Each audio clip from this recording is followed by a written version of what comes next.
Hey, it's Burt Handsome, Chris Leisure Games. Let's do this. So, crowdfunding roundup this week. A little bit of everything. As always, seeing how many games we can do. We are up to 30 games covered already this year in the past 2 weeks of crowdfunding. So this is episode 3 of year 2024. You ready to go do this thing? Let's go. Most amount of information, least amount of time that I can do as a whole. Let's talk about this though for a second at the very beginning of the video, right? Little preamble here to go into it. You didn't come for this, but you're going to get it anyway for free. If your crowdfunding quote is a preview quote, it doesn't hold much water when you try and tell me how good the game is. I'm sorry, not sorry, right? Because if it's a true preview and you're getting paid, your positivity of telling me how good the game is, well, folks, that's getting outside of the preview territory, right? Putting that out there because there's a lot of preview videos this week. Let's go. Does anyone else look at this as Earthborne Heroes? Like every time I see this game, as I said last week, I look at this and I say Earthborne Heroes, but it's really Earthborne Rangers. And this is the second printing with the expansions.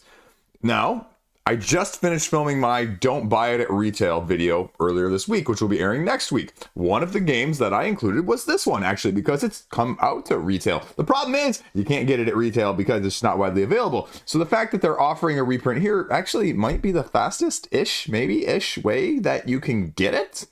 But is it any cheaper? Yeah, actually it's slightly cheaper. They're offering it for $80. And most of the online retailers were offering it for anywhere between $80 and $100 at this point, from when I looked at Board Game Oracle last. So I'll tell you right off from the get-go, that's actually not a bad price. However, this is also an LCG, folks. This is a higher buy-in for you to know whether or not you're going to like this game. This game is FOMO driven. Let's be clear about this, because you can't get it at retail as well in that sense. And so you're going to have people buy it in the line of, well, I can't get it like the other LCGs of Lord of the Rings, Arkham Horror, Marvel Champions. Whereas, you know, if you can get Marvel Champions for $20 in the secondary market as a core game, you can experience, you can taste it, you can get an aperitif of whether or not this game is right for you. And otherwise, you're going to have to buy in for probably $100 to know if this game's going to be right for you comparatively. That is an issue. That's FOMO, right? That's FOMO.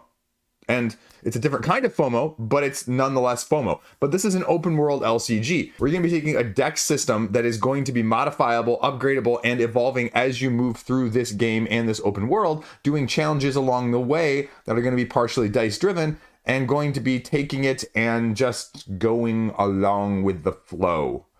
It's a narrative experience LCG as well.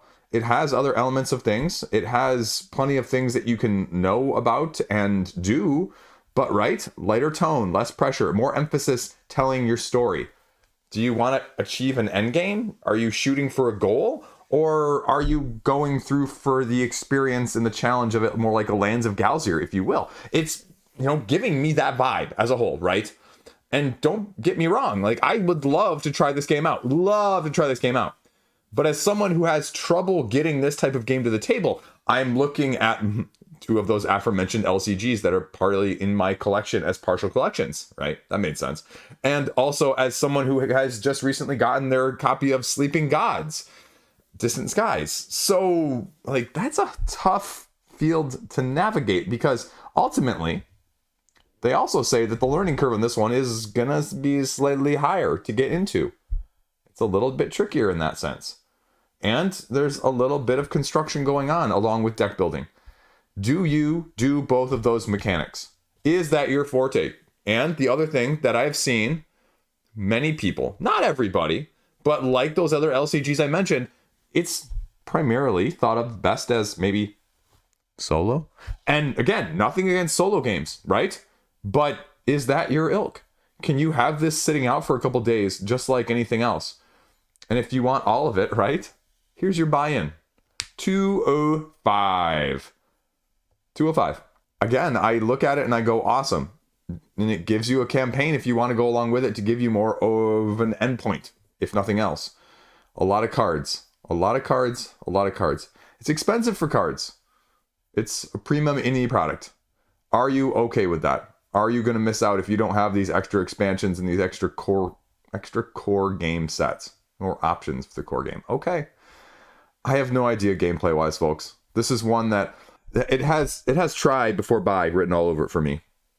But if your ilk is this, and again, people's, taste is definitely that right now, it's getting the funds. It's by far and away the biggest funder. Do you need deluxeified tokens for it? I mean, we see it with the LCGs all the time. Etsy shop, they're huge on those other ones I mentioned. Massive, right? And so, yeah, first person ramp it up in that sense. Now, the minis, they don't even have renders on here. So that makes me a little bit not super excited about that. But at least with some of the other deluxe tokens, you can see what they offer. Again, it's expensive. It's expensive. That's a gameplay all in at 205. And if you want to get all this other stuff, that's, $30 for each playmat, $40 for each sets of miniatures, world art book, another trail map here, more deluxe. I mean, you could be talking $400 all in. And you know what? As much as I hate Reddit sometimes, one of the guys over there this past week made a comment about the chode swinging monster all-ins on board games now, and it's jumping the shark a little bit. And yeah, it is. It is. This better be an absolute love, because that brings up the other point of I see people blinging out these games before they even know that they want them. So, or that they like them is what I mean. And so if you don't know if you love this game, if you aren't an existing backer, why on God's green earth would you get half of this stuff? Yeah, I went there and people loved it. And this is the other dichotomy, right? Like, this game wasn't delivered too far before the end of 2023. So if you had it on your best of 2023 list, like, you really ramped this hard. It reminds me of Aeon, Trespass Odyssey, and Oathsworn last year in 2022. Last year, you know what I mean. And with that, people played one or the other. I played Aeon, Trespass Odyssey. A ton of people played Oathsworn. And that's what people got in the last 3 to 5 weeks of the year. And so if you did that, I mean, you probably did the same thing if you included this, is you binged it. And most of the binging is from people like myself. Not solely, though. Plenty of other people, backers, loved it as well. So learn to play. There it is. Tons of videos, demo. So I guess go try the demo. Go try the demo online and see if this is for you to spend, another $400 on an LCG that you can't get played. Aha, talking about me, not you, in the comment section. The other big winner right now over on crowdfunding on Kickstarter is Cryptic Nature. I think they actually reached out to me, and I just remember the name Cryptic Nature, and I remember ID Venture. So I think I passed on this, if I'm thinking of the correct one. This is a slightly more nuanced Euro thematically incorporated monster game, if you will, from, folklore all over the world. And they take you through 2 phases, the cryptologic phase or the cryptid phase, and then the assistant phase. And so you're going to be moving your little professor character around these different spots, picking up evidence, or getting to places where these cryptids are located on the cryptid cards right here. And then you're going to be trying to capture the cryptid cards. That's capture the cryptid cards, right? That's a tongue twister I just made up on the spot. And what you're going to be doing is you're going to be potentially either presenting that evidence that you have. You need to have 3 of the evidences that are required for that cryptid to capture it in the first place. Or you can use any combination of 0 to 3 of those in order to attempt to get it. Because the ones that you do not have, you get to roll dice for successes. And there you go. So you can press your luck, or you can, reassuredly get it whatever you may want. They give you victory points. They also have, depending on the color of the action that's on there, actions that either when you relocate them into your little zoo, it's not a zoo, but you know what I mean, either that when you score them at the end of the game, or an immediate bonus, I think, as well. There's also a bonus that happens if you fail to collect it on that turn too. So you don't just fall flat on your face, you fall forward a little bit. It reminds me a little bit of Champions of Midgard in that sense, where the expansion got added and you didn't just completely get hosed for having your people die in a battle.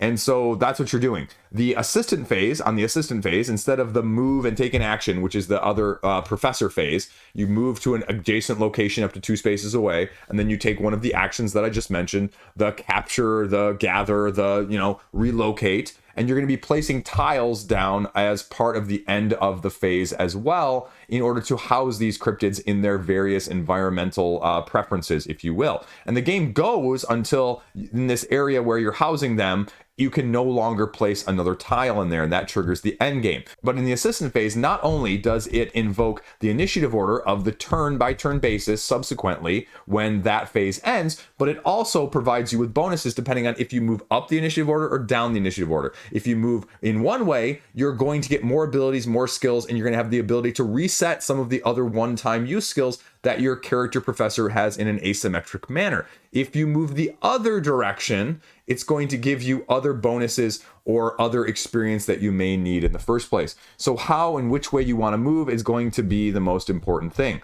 And then it gives you 2 different expansions here that we can talk about in a second. This also begs the question right here, and we'll get to the expansions though. This also makes me a little bit trepidatious. Magnetic game board where you're putting these pieces, right? That's a cost point. That's a cost point, folks. It's a quality of life measure, but it's a cost point. You get the cards, and they advertise this at the top like, I don't know, something like 70 cryptids, 60 cryptids, but it's really only 35 in the base game. And so that 60, 70 number is a little bit misleading because you're going to have to buy the expansions to get both of them as a whole. That's kind of the game in a nutshell. You're fulfilling these other contracts, gaining reputation. I mean, there's a whole bunch of stuff otherwise that you can do. It's preview friendly. I was going to say preview friendly. It's colorblind friendly. It's preview friendly. It's very preview friendly, folks. Here is both of the expansions, though. It's going to cost you, what is that, 33 extra euros. So you're going to be looking at well over $100 for a game plus 2 expansions. And again, triple-digit price points for a game you don't know. And a game you can't tell whether or not you love. I think it's doing something kind of cool, but is it going to be too heavy for what it is, but for too light for what it is as well? It's sort of that tweener zone for me. You can deluxify the freaking heck out of it. It gives you 2 new mechanisms with each of the expansions as well. So that might be tricky. How do you tell that you're going to like one of the mechanisms incorporated? How do you tell which one you're going to like better? You can't. And you can deluxify it, like I mentioned there. Expansion rules, stretch goals are going to be there. You're going to get it, maybe, actually. You know what? I'm impressed. If this actually holds true, you get it in 2024. I give them a lot of kudos, just like I said with Sakura Slam last week as well. But like I said, shipping, $20. You're going to be spending easily over $100 then if you're going to get anything apart from just the base game as a whole, which they say is only going to be $45, which seems somewhat reasonable. But again, with a $20 shipping, is this going to be a $65 base game at the retail side of things, even with the mini expansion? The answer to that is absolutely, utterly not. And so then you really have to get this, which is, again, an early bird. Ooh, I didn't know it was an early bird. So at the time of you guys getting this, you're going to miss out on that. So it's actually going to be more like $82. Then you're easily talking $200. You're easily talking $100. Now you can probably upgrade it to $200 if you really want to and get like 3 pledges or something. Hey, you know what I'm talking about. I'm done rambling on this one, but intriguing concept. I like where they're going. I can see why it's funded. The artwork is going to attract people. I just can't tell if it's going to be a great fit for me as a whole. So again, this is probably another good try before you buy.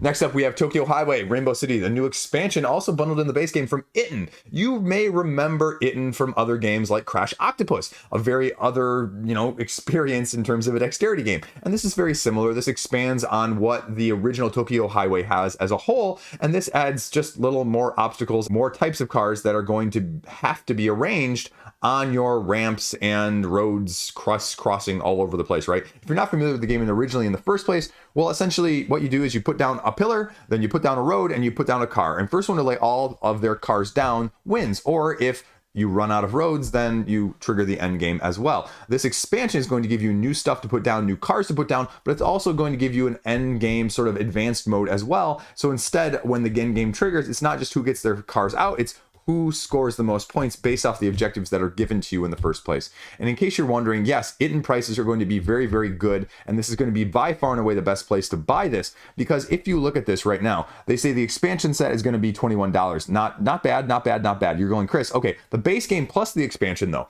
If you look on Board Game Oracle right now at the time of me filming this, that I did prior to this, because I did my research for this video a little bit, the only shop that has one listed on Board Game Oracle that is the base game of Tokyo Highway alone is $50. So you're getting the expansion plus this for $45, and shipping is going to be whatever it's going to be. So you're still going to save money, and you're going to get it this year apparently as well, because the production probably isn't super over the top and necessarily going to delay it. So that's what you're getting. And that is everything to go along with Tokyo Highway. They show you the new stuff right here: the airport, the arcs, the stadiums, the towers, the rainbows. And you just throw it out there at the beginning with some of that stuff, and then you build around it. Smaller, more improved box. Japanese games are awesome at actually putting stuff in the size of the box that they need compared to most of North American games. And they've already hit all of these stretch goals because we were over at 9 million yen at the time of me filming this, which again, still is only, right? Not a ton of money. I think that's supposed to be 44,000 because otherwise that would make sense. But just slight little upgrades, slight little things, just like they did with Crash Octopus.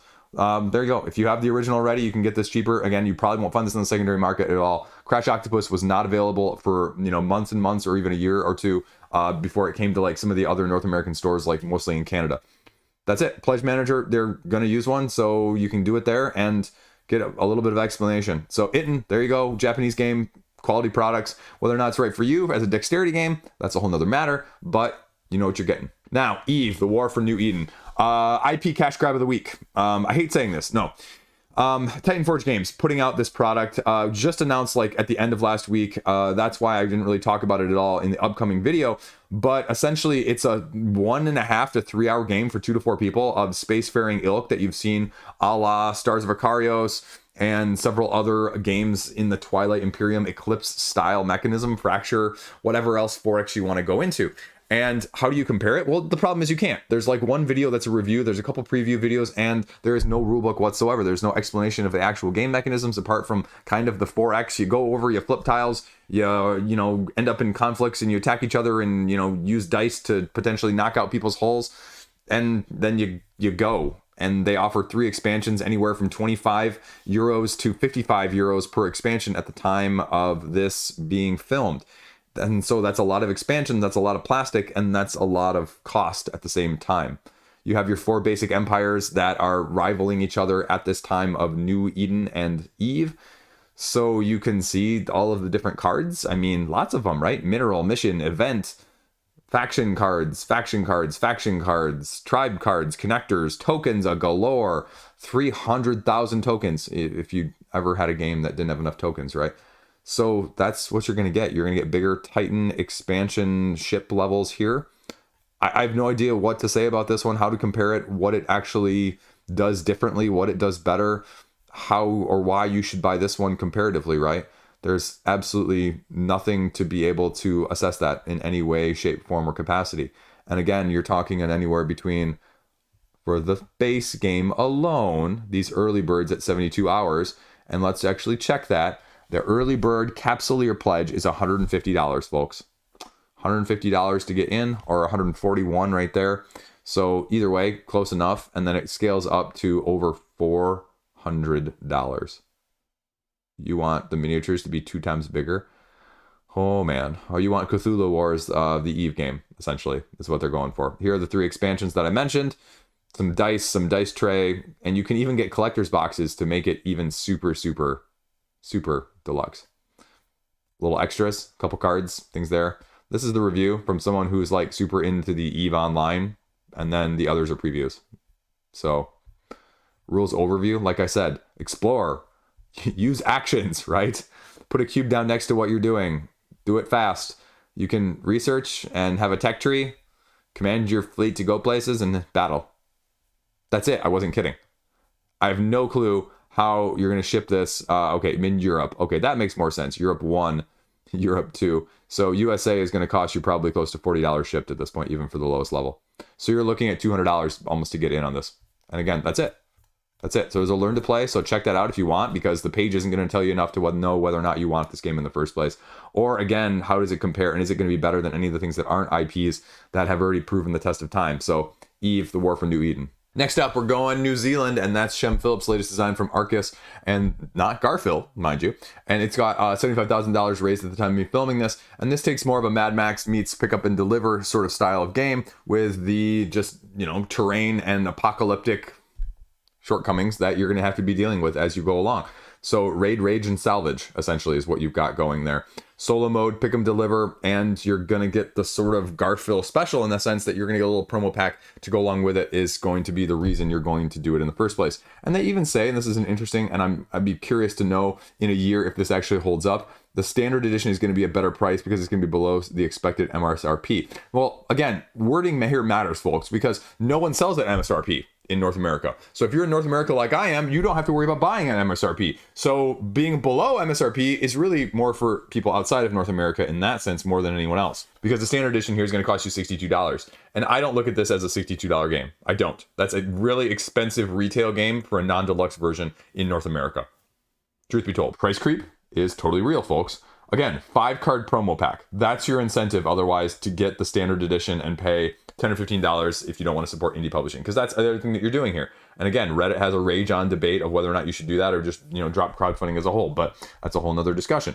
Gameplay overview, they talk about the various mechanisms that are going to be incorporated into this pick up and deliver, including, as they see mentioned there, dice drafting, resource management, pick up and deliver, site collection, variable player powers. What you're going to be doing is you're going to be crossing this land, looking for rec sites, filling contracts, upgrading your crew vehicles, and well as earning medals, and drafting your dice on a turn-by-turn basis so that you can also rest and repair your vehicles as they get blown up. 6 rounds of this circular board traveling movement back and forth in order to have the most victory points at the end. And boom, 3-minute board games, putting out a review because fellow New Zealand, right? Him and Shem. So he does a lot of their, or all their stuff. And if you want something, go his. Anyway, that's my endorsement of the week.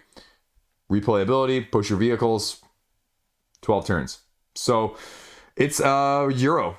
Pick up and deliver, if you will. This one requires a little bit more explanation, and so I pulled up the rulebook just so you can see it a little bit. Very well written rulebook, very succinct and very to the point. It is about 15 pages, but it's actually a smaller 15 pages than what you would expect. You're setting it up, you're putting out contracts, you're putting these contracts that may have been out the previous round, they're taking a strike, getting moved off the board, and recycling into new contracts. But on your turn, what you're going to be doing is you're selecting dice that are allocated out on the board in the first place, and you have to select a die and put it into your vehicle, your raider, if you will. And you have to put it in a raider that already has other dice in it at a lower number, meaning you have to put one in that is a higher number than the other ones that are already in there. Then you're going to be moving across these areas. You have 5 different stormholds, 13 different rec sites that are connected via, dotted lines. And when you reach these rec sites, you have the ability to draw resources, or at these stormholds, you can pay resources in order to fulfill the contracts. But depending on how you navigate this, what die numbers you place, as well as what resources you want to salvage, you may take damage that will require you to rest. At the end of the round, you clean up. And then at the end of the game, after 6 rounds of doing so, 2 of these actions per turn,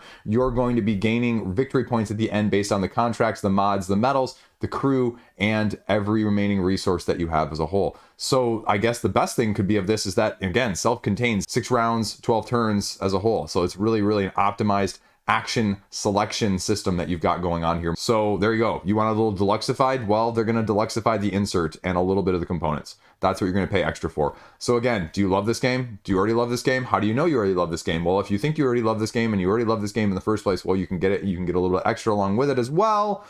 And you can pay, again, probably upwards of $100 to get all this stuff as a total. So you want metal upgraded with all of that stuff and an art pack? Boom, you can get it there. Bunch of preview videos, except for 3-minute board games. I think it's the only review on the page. So there you go. That is everything you need to know. Again, I'd probably give this one a gameplay look-see because it is a unique one, and I think that they're doing something slightly different overall from a mechanistic standpoint, so I'm intrigued. This one will go on the watch list for the time being. Then we probably have the most photogenic, aesthetically pleasing game of the year so far. I know it's January 2024, right? Not a whole lot to go off of, but that you have now. Photo Tour North America, the board game.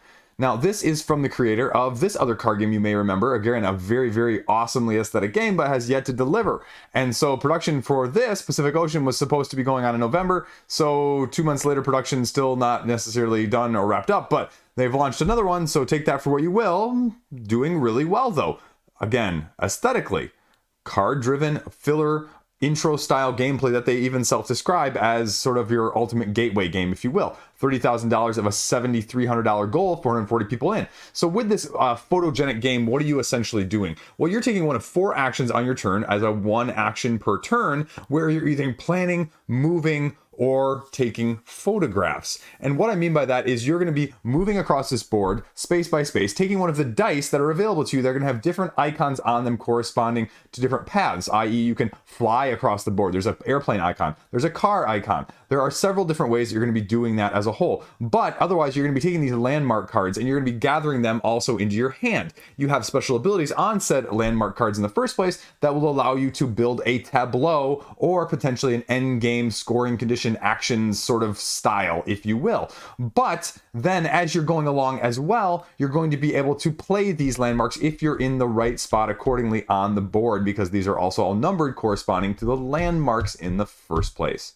Makes sense? Yes, offers you 2 Kickstarter exclusive, yes, you heard me, Kickstarter exclusive expansions, one of which is going to offer road markers additionally in between these various spots along the way. So first one to go between that area gets that additional bonus or whatever it's going to occupy. The second one offers you special landmark postcards, if you will, adding another degree of one-time bonuses. It gives you different various cards across all of the continent, and journals, as well as end game objectives that you're going to have to try to score in addition to that as a whole. Now, these cards are also going to have different bonuses along the bottom that correspond to different parts of the camera, because one of the other actions you can take is to get these camera pieces from the board into your reserve. And if you have the right ones when you play the landmark card, then you can get additional bonuses to go along with that, sort of a little bit of a set collection in a different manner. Premium components is really the reason you're going to buy it, unless you really are a fancy custom plastic insert folk. Again, 2 expansions that we talked about. The regular is going to be $49 or $45 in terms of USA, $60 Canadian. But again, it's going to be almost $70 for the premium component exclusive edition with all of the extras. So, I mean, that's okay, but this is an expensive base game for a card-driven game as a whole. But you want both expansions as well. You're going to be paying almost, $75 before shipping. Straightforward. Check out Bitewings Games. They actually do a really good video on how to play, folks. So if you're not familiar with them, just give them a shout out. Give them a chance. I really like their how to play videos. They're some of the most quality, quick playing, quick through explanations. Very all-in-one encapsulating. There are the 2 other things that I mentioned. A little bit of tiny content for stretch goals right now. And again, like I said, it's going to cost you nearly $85 or close to $100 by the time this ends up going. Now, again, like I said, I mentioned the Pacific Ocean card game because being really a card-driven gameplay even more than this one, the fact that one's not done and they're launching this one, I guess I just wonder about the timing. Why not just wait until that one's delivered? But either way, check it out if you want. There you go. Yeah, beautiful aesthetic. Is it going to be too light for you, though? Reminds me very much of like trekking through history, trekking through the world, that style of things. Well, it's not yet funded, but Etherium. I talked about this earlier in the week. I think the very aesthetically pleasing vibe of this one is going to win people over, but it didn't get any hype. And I was actually relatively impressed by it from an action programming style of things, because I'm not a huge action programmer. The downside, though, is when you see this 3D terrain here, I'm not really sure it's as functional as I would like. That was my sort of slight criticism of the game in a nutshell, right? It gives you more of the Everdell Life of Amazonia vibe, where it's got cardboard production at different stacks, and it does play a mechanistic role, but it didn't feel like it was super necessary. And again, how do you feel about that? You have these individual asymmetric 4 factions that are included here, and you go through 7 different seasons or rounds as you're action programming anywhere from 1 to 6 different actions on a single turn. That includes moving your worker or your fighter from space to space, gathering resources, upgrading them based on how many stacks they have or what height they are, because then they have more power to roll during combat, or they gather more resources, gathering the main resource, the Etherium, the ether, from the center, which is also your best resource and allow you to upgrade, get victory points, get special abilities, and just ultimately win the game in terms of victory points.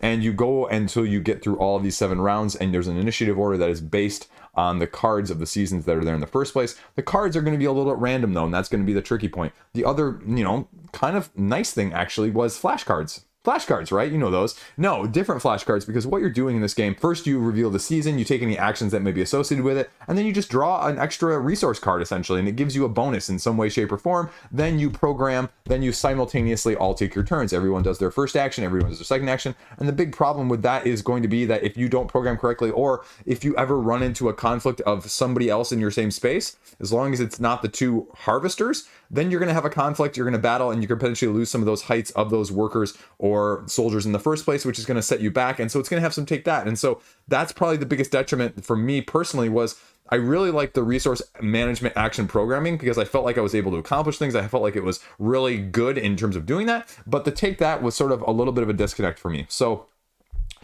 not bad though. And it is a little bit dice-based combat though. And that's what you need to know. But it's numbers of dice, and there's ways to mitigate it. Several different ways of mitigating the dice rolls as a whole. So I was right in my video. They had a couple different faction icons on some of the season cards. So they're offering you an expansion with additional factions here as a whole. And then whatever the indigenous tribe is here, another dimension of Forex experience. So, ooh, that's more expensive than I thought. But what is that? Is that everything? That's core box and expansion. Core box, still more expensive. And again, I think it's from the production. The cardboard boxes of the asymmetric factions, they're unfoldable, and they have everything, including the game board. And some inset, so that it doesn't just sit there and shake, and so you don't lose it. But, because of that, because of the terrain of these cardboard standees, you're going to pay a premium price for that. And so I wonder if that's a little bit of the barrier to entry.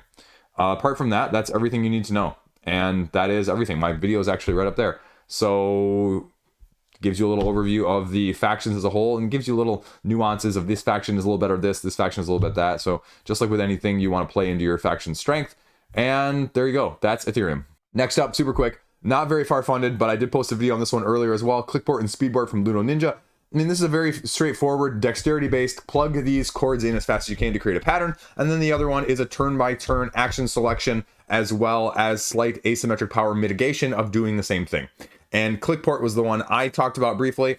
It's very straightforward filler. It's going to be potentially very chaotic, potentially very take that, but also at the lower player counts, it's going to be very, very, very quick and not as much variability, or if you don't do the take that, not nearly as meaty as you may want in that sense. So it's good. It's not doing anything dramatically different, doing it with a different aesthetic with these chords to build these patterns. That's the main thing, right?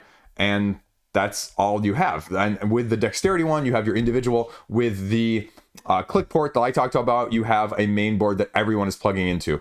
So that's what you've got going on with Ludo Ninja here. Let's take a look-see. $39 for Clickport. That's expensive. But again, just like with Ethereum, I think you're paying for the premium here. And so you have to find people, just like Chip Theory did, that will they pay for a premium product? What will they pay for a premium product? And that's the question mark. And right now, it's off to a slow start, so we'll see where it goes. Next up, we're going to talk about Doomguard back over in GameFound here. 1 to 5 cooperative player game with Cthulhu defeating bad guys, essentially. You have your generic style of superheroes going up against minions and the ultimate evil on a pandemic-esque scale, if you will, where you take the bad guy minion phase, you take your main player phase, and you take the main bad guy phase as a whole. And what you're going to be doing is you're going to be traveling around this map. You're going to be having 6 dice that are going to be available to you. They're all going to have actions on the various sides of them. You choose 4 of those 6. After you roll them, you allocate them into your own action spots. You take those actions. Then the ultimate bad guy goes. If you end up in locations with minions, then you roll a set of 6 separate dice that are going to be potentially doing damage. However, these minions are going to be slowly corrupting the landmarks that are around the city. These landmarks are going to have actions that are available to you, including the actions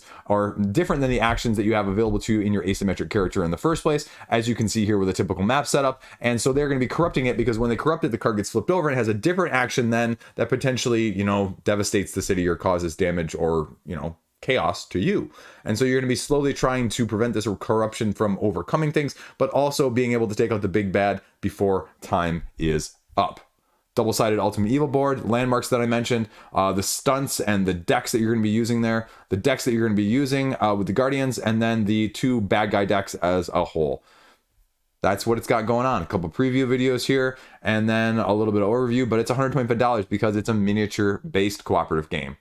So that's it. There is a rule book, so you can check that out. There's a few add-ons to go along with it in terms of a little upgrades and a little bit of extra stuff that's going to go when they hit some more stretch goals. That's it, though. That's all you need to know. You can check out the rule book, check out a little bit of the videoage, and they talk you through a little bit of the most basic phases of the good guys, the bad guys, and everything else in between. So that is Doomguard. Is it different enough? Is it different enough? That's the question I have to ask myself. It's probably going to fund. It's at $39 of $50,000. So I'd say give it another week or two and it should be easily over the hump, maybe even by the time you guys are watching this. Next up, High Frontier 4, Module 5. Phil Eklund, High Frontier expansion. That's what you need to know. Heaviest game of the week, and it's offering more complexity for an already super complex game.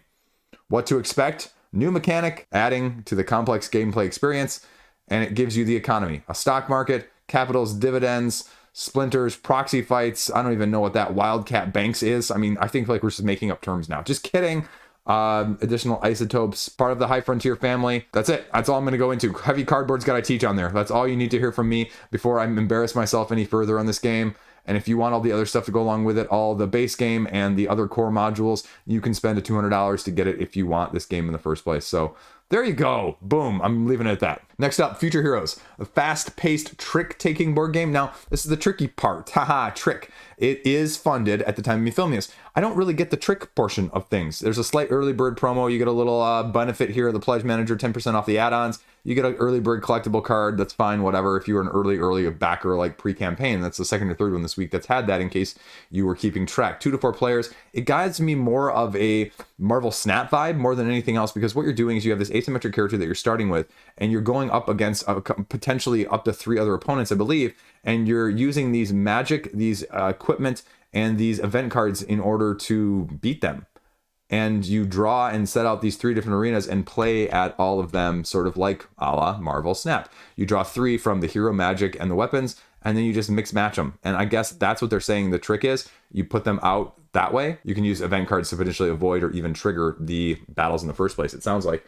Now, the other aspect of things is I don't really get it. There's a learn to play here, but there's no rule book. There's no other in-depth. I mean, the weapons, for example, here, right, they're different colors, but all those values are the same. There's one different iconography there. So I'm assuming that those were going to play a role, but it'd be nice to see a little bit more of that on the page. Again, different spells of magic. You can see the strengths here. I'm assuming there's some sort of other ability to go along with this. The arenas themselves have more of the asymmetry like Snap does. And so you've got these different arenas that are going to have different effects. And it's something like, I don't know, 16 or so that go in the base game. Utility cards, boost cards are going to be other ways to mitigate and, frustrate your opponent. That's it. $27 is what it's going to get you. If you want to spend $33, you get a little tiny extra there with the token and the art and the exclusive heroes. But if you want to get a playmat and a sweaty, I said the first time, a sweatshirt, you can do that for $150. So $60 hoodie if you're really, really excited, as well as a $60 playmat. That's it. Card game, a couple stretch goals, small indie game, Hectic Games putting it out. So that is Future Heroes. There you go. You like solo puzzle games? Enigma Puzzle Game Books has a new Gloom solo adventure coming out for you. And right here, they are at $20,000 because these things are, the rage. People really like these solo mystery puzzle style gimmicks or just, escape room style things nowadays, whether you play them solo or the group. And they're giving you 3 different puzzle game books and they're going to scale on difficulty from 1 to 5. 1, 3, and 4. And that was just kind of weird, right? Like, I always think about like that with Marvel Dice Throne. They're like, hey, we have a difficulty rating from 1 to 6, but none of the heroes are 6, so don't worry about the 6. So why would you make it to 6 if you don't have any 6? So maybe in the future, you're telling me that there's something harder than this one if this one isn't hard enough. Anyway, satisfyingly hard solving situations is what you've got going on here. And they give you a little bit of info of how these are going to be done with interactive puzzles, 64 pages in black and white. So you're going to be going through these sections, describing the rooms and trying to figure out what to do in order to get the access to the next room as a whole. You can even get a stuffy right there if you're super interested. $14 for the digital and $42 for printed. And some of the other sets going to be along with it, as well as a steampunk theme to go there in addition. So they're all going to cost you $42 or $48. So that's interesting. So you get a little extra with each of them as well in a different form. You want to get all of them, well, it's going to cost you a boatload. Again, people like this stuff. I don't have the appeal. I don't have any interest in it. But as a solo person, if this is something that you like doing, well, is this one better, worse, or about the same as some of the other stuff that's out there? No idea, but you can check it out. Next up, Squirrels the card game. Push your luck, push stuff to the center, push it to other people. Competitive card game where you're starting out with 20 of these different squirrel cards with slightly different powers, but also slightly different abilities of how you're going to be putting these down, as well as skipping, pushing, and wilds to go along with it. It reminds me of Uno, right? We play that with a 3-year-old now. He actually really likes it. He wins all the time. Don't ask why he wins, though. We don't play exactly by the full rules. But essentially what you're doing here is, like I said, you get 20 cards, you put them in these 4 piles. The remaining 8 cards are going to go into your hand. You're going to be playing these cards out under your piles, but then you're also going to be playing them into the center pile, depending on what cards are out in the center pile. And if there are so many cards out in the center pile, that pile can actually be pushed. It can be flipped over, or your turn can end if there's a certain number or not a certain number there in the first place. The push cards allow you to push that pile out to somebody else. The skip cards allow them to basically get their next turn skipped. And if you play a squirrel, well, then the entire pile is immediately gotten rid of in the first place, and then you just get to go over again. The one with the least amount of points on their cards at the end of the round is, well, the winner, essentially. They get 0 points, but then everyone else gets one more turn, and then you keep doing that after the final round, and then everyone else figures out whether or not they won or lost. That's the rules. A little extra here with the coinage. And a couple non-paid reviews. They have a few random quotes here from people that they had playtested it. So again, small filler indie style game. It actually looks like it's doing slightly something different with a combination of Uno and the game, if you will. Gives me those vibes. And so Squirrels doesn't do anything for me, but slightly different filler card style with a little bit of take that, but also a little bit of your own management in front of you. Okay, there you go. That's why it's at almost $6,000. Next up, Good Cop, Bad Cop 4th edition with a Zombies expansion. Again, this has a backing, this has a following, it's getting a 4th edition for a reason. It's already almost 150% funded at the time of me filming this. And essentially what you're doing in this hidden deduction game in the 4th edition is you're adding this zombie expansion where if you get shot and you're not the leader, well, then you turn into a zombie and you're trying to make everyone else a zombie. The actions that you can take on your turn, you can either investigate and grab one of these hidden agenda or hidden identity cards, because each character has 3 of these. And if you have a majority of either crooked or, not corrupt, then you are that allegiance. And so if you're the crooked ones, you're trying to get the agent out, or the good guy out. If you are not corrupted, you're trying to get the kingpin out. And so essentially on your turn, you can flip over somebody else's card, you can look at it, or you can grab a gun from the middle and then reveal one of your own. You can shoot somebody else and take them out, or you can use equipment again, causing you to reveal one of your own in addition. The Zombies expansion takes a slight variant of that. They have a couple other expansions, including Promoted, Undercover, and Bombers and Traders, which just expands all of those different mechanics and different ways to manipulate in the first place. Like I said here, honesty, crookedness, there we go. That's the actual stuff. Equipment, references, and little gun cards that you can pull out of the center. So if you like social dynamic deduction games with a little bit more of the deduction, a little bit less of the total utter chaos of take that with a slight cash and guns twist, this is what you're looking for as a whole. Gives you a little overview of the different expansions here and what the equipment packs are going to be offering. And then it goes you through what you need to get and what prices are going to be included in all of this stuff too. So as a social deduction game, if you want to get it $20 or $33 if you want the base and the new expansion, or additional add-ons are available down here as a whole. So definitely has a value, definitely has a crowd that loves it in the first place. So if you're looking for something slightly different but slightly akin to what you're used to, Pull the Pin has a new edition of Good Cop, Bad Cop for you. There you go. That's it. That is your roundup this week. Everything all in a nutshell, everything you need to know, and some interesting, thoughts on things. Maybe not that interesting. I don't know. But again, like I said, lots of preview videos as a whole. And this increases our numbers again, well over 40 games total this month covered. So if I cover 40 games a month, folks, 40 games a month, that means I am covering nearly 500 games on crowdfunding a year. Think about that for a second. Reading a good portion or majority of these rule books, internalizing it enough to spit out random information and crap to you guys to helpfully make it slightly more helpful in terms of figuring out what you like and what you don't like, and throwing some rant, rambles, and opinions in there along the way. And there's a couple videos that are going to be doing just that in the near future, so stay tuned. Stay tuned. And next week, the Rainmaker comes to America. No, he is Okada, the GOAT of all time. He's going somewhere else. We don't know where yet, though, WWE or AEW. My preference is definitely one of the other, but I won't say that and spoil things you hear. But what I'm really talking about is my best of 2023 next week. I told you, before the end of January. It's coming. Are you ready? Maybe I'll do an 11 through 22, if you're lucky. That's all I got. Stay classy. Subscribe if you want. Made it this far if you like it. If you don't, great. That's awesome too. Have a great freaking day. Hopefully it's not as bad weather-wise near you as it is by us. I mean, I think we're going to see the sun for the next time in about a week and a half, because Michigan, right? We got about 1.5 feet of snow. My kids are going to make it almost to the end of January and not have had 3 full school days in a row yet. Almost 4 weeks of school before they have that. Think about that, right? 3.5 weeks of school without more than 2 days of regular school in a row. Crazy stuff. Crazy. That's all I got. See you around.